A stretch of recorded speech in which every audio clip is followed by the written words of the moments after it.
Seja bem-vindo ao último episódio do meu trabalho de conclusão de curso, Os Caminhos e Descaminhos do Jornalismo Contemporâneo de Viagem. Esse programa experimental está chegando ao fim, mas vamos lembrar um pouquinho de tudo que rolou desde o início? Eu comecei esse programa entrevistando a Rosane Tremeia. Rosane escreveu durante 16 anos uma coluna de viagem em um dos principais jornais do Rio Grande do Sul. Depois, eu entrevistei a Annelise Zanoni. A Annelise tem uma agência de produção de conteúdo de viagem e escreve principalmente guias turísticos, além de textos em revistas que são disponíveis nos aeroportos do país. Depois a gente conversou aqui nesse trabalho com Guilherme Soares Dias. O Guilherme Soares Dias, em um descaminho, encontrou a sua vocação. Agora ele é focado no jornalismo de viagem, especializado em viagem, mas com uma subespecialização, o afroturismo. E a partir disso ele criou o Guia Negro, que é uma coluna em um dos principais jornais do país, um perfil na rede social e uma plataforma, comprimindo conteúdos turísticos para pessoas negras. Depois do Guilherme Soares Dias, nós entrevistamos a Sara Bodovsky. E a Sara, com aquela cheia de vida, nos contou algo muito curioso, que é: a gente pode fazer jornalismo de viagem na esquina de casa. E é isso que ela faz agora na televisão, mas a Sara já passou pelo rádio, pelo blog, pelo jornal impresso, pelo jornal online e agora está, obviamente, na televisão. Então, muito conteúdo. E para finalizar, nós conversamos com Diogo Elzinga. O Diogo Elzinga conta com mais de 2,5 milhões de seguidores. É muita gente, é muita gente. E ele nos contou sobre como conciliar tudo isso, sobre como não tornar o jornalismo de viagem um fomentador ao turismo predatório e sobre como fazer os documentários, que são a especialização dele, que são conteúdos televisivos, assim como você está me vendo aqui, numa caixinha. A partir dessas 5 entrevistas, deu para compreender muito melhor quais são os caminhos e os descaminhos do jornalismo de viagem. Tu aprendeu alguma coisa? Eu aprendi muito, foi muito legal. Para começar, eu queria dizer que dentre tudo que eu aprendi com esses entrevistados, um ponto se sobressaiu dentre eles, que foi: jornalismo de viagem se faz viajando. É óbvio que é viajando. Mas quer saber uma parte mais legal ainda? É que para todos eles, a viagem não precisa ser necessariamente atravessando um oceano, indo para outro continente, rodando o mundo, fazendo algo estratosférico. Não, calma, vamos com calma. A viagem pode ser feita na esquina de casa. Estou passando no dia a dia, muitas vezes por um lugar muito interessante, mas eu nunca entrei, porque, sei lá, eu passo por ali desde a minha infância. Em algum momento eu... Calma aí, sou um jornalista de viagem, deixa eu explorar isso daqui. E a partir dessa visão diferente que o jornalista de viagem possui sobre os lugares habituais, surge uma coluna incrível, surge um documentário espetacular, surge qualquer conteúdo, mas surge algo. E não surge algo a partir de uma viagem. Não, surge algo a partir de sair de casa e olhar o novo na mesma quadra. Esse foi um dos principais pontos debatidos durante esse programa e que me chamou a atenção. Outros pontos foram o básico, que é não desistir. Muitos dos profissionais que eu entrevistei surgiram a partir de curiosidade, a partir de algo novo que estava no dia a dia deles e que eles falaram: isso daqui não tem que estar certo, eu quero me especializar. Por exemplo, vou dar alguns exemplos para vocês, porque eu estou pautado nesse programa. Annelise Zanoni, a primeira reportagem dela enquanto era estagiária foi já no jornalismo de viagem. Sabe como? Ela foi viajar de férias para a Praia da Pipa, no Rio Grande do Norte, e pensou: e se eu escrever uma matéria? E ela escreveu a matéria. E a matéria foi quase capa de jornal. Ela era estagiária, gente. Quer mais um exemplo? Se tu não está satisfeito? Guilherme Soares Dias. Guilherme Soares Dias estava fazendo um mochilão pelo mundo quando decidiu parar no Chile para procurar emprego. Ele recebeu um não aqui, um não ali, um não aqui, um não ali. E o que ele fez? Desistiu? Não. Ele criou o Guia Negro. Porque ele falou: se eu recebo tantos não, se eu estou em um descaminho, esse é o momento exato para eu encontrar uma brecha e fazer o meu próprio caminho. E a partir disso ele se tornou uma referência no país em um segmento do jornalismo especializado. E durante o episódio ele nos disse sobre outros segmentos do jornalismo especializado, como, por exemplo, o jornalismo de viagem para o público LGBT, o jornalismo de viagem para o público de pessoas com deficiência. E entre outros inúmeros jornalismos de viagem especializados. Então a gente consegue compreender aí que descaminhos são vários que vão surgir no decorrer da vida. Mas o que fazer a partir desse descaminho? Se não criar um novo caminho. É aquela metáfora básica, né? Se eu estou no fundo do poço, o que me resta se não cavar para baixo? Não, óbvio que não. Me resta subir. Me resta escalar esse poço porque eu quero ver a luz do sol novamente. É esse o ponto. É esse o ponto que tornou essas 5 pessoas referências na área. Além disso, dentre os caminhos que surgem, tem um muito básico, que está geralmente, não está na minha, mas está na palma da nossa mão, que é o celular. Os nossos entrevistados alguns deles começaram em uma época que não era tão normal todo mundo ter um celular, que não era tão corriqueiro tu divulgar tudo que tu faz a todo instante. Por exemplo, a Rosane Tremeia começou escrevendo uma coluna num jornal, e depois foi para um blog, depois foi para o jornal online, e depois foi para o jornal físico. Ela tinha que selecionar cada imagem para colocar nas colunas dela. A Sara Bodovsky, a mesma coisa. Ela começou escrevendo num blog e no rádio. No rádio, ela tinha que descrever tudo aquilo. Imagina o quão difícil é tu descrever uma praia, uma imagem paradisíaca.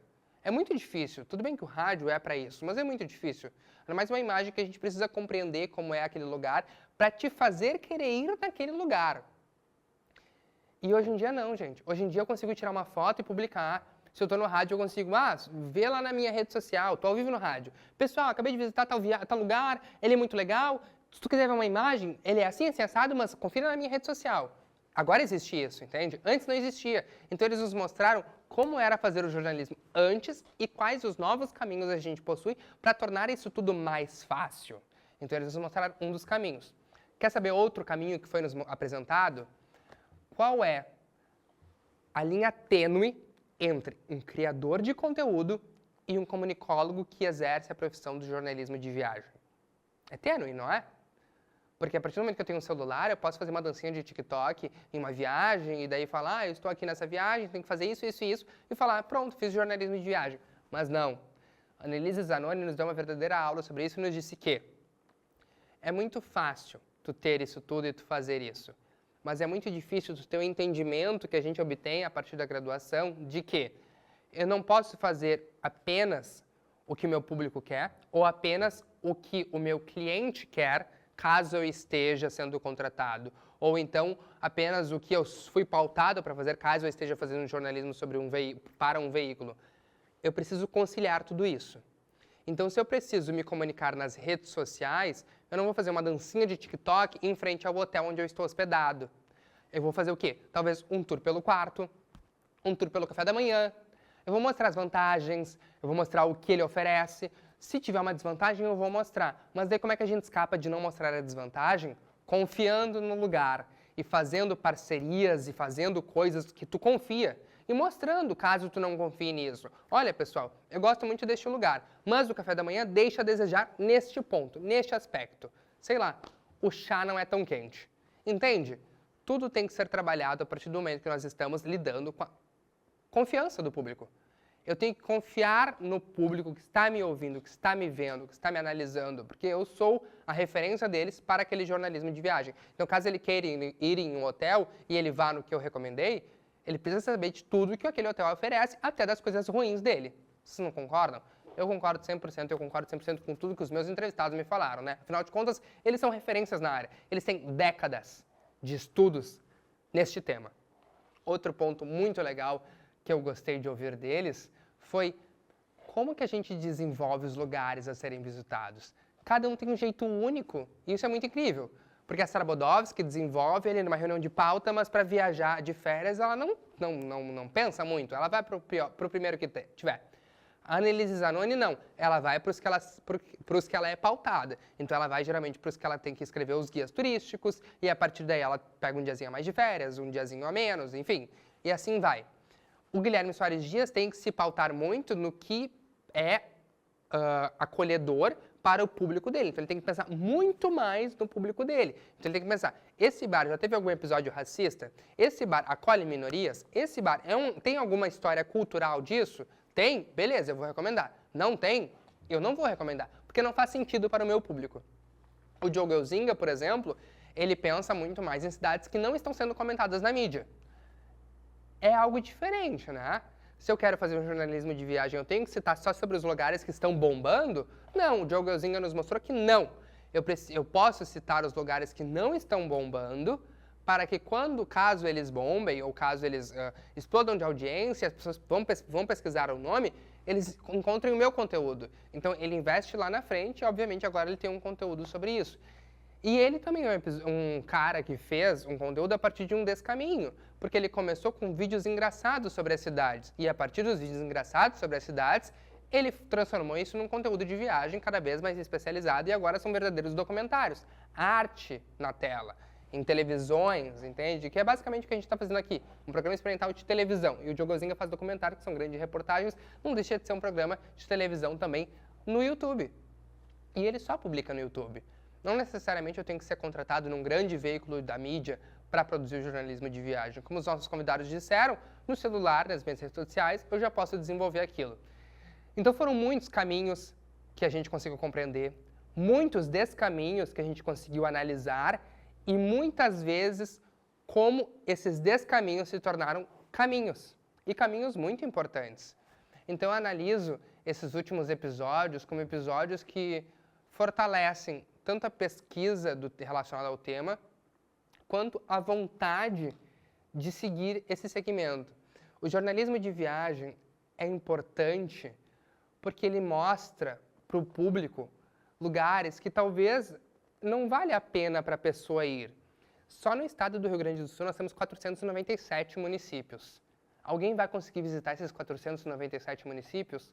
Talvez não. Talvez pouquíssimas pessoas façam isso.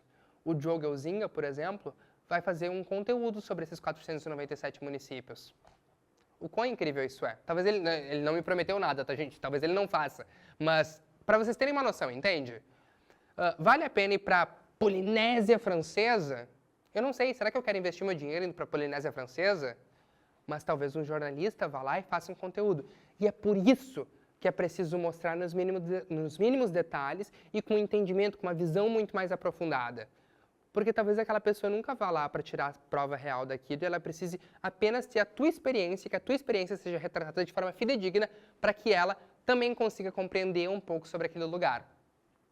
Por exemplo, os jornalistas, até os de viagem, compreendem que tu precisa sim ir no lugar. E caso tu não vá, caso seja muito difícil tu ir até aquele lugar e precisa muito fazer um conteúdo, que tu minimamente entreviste pessoas que moram lá, entreviste pessoas que foram para lá, saiba, tenha um conteúdo aprofundado sobre aquele lugar. Por quê? Porque se eu não fui e fiz um conteúdo e estou com dúvidas, imagina quem não foi, não fez um conteúdo e não entrevistou as pessoas e está vendo só sobre isso pelo meu material. Entende?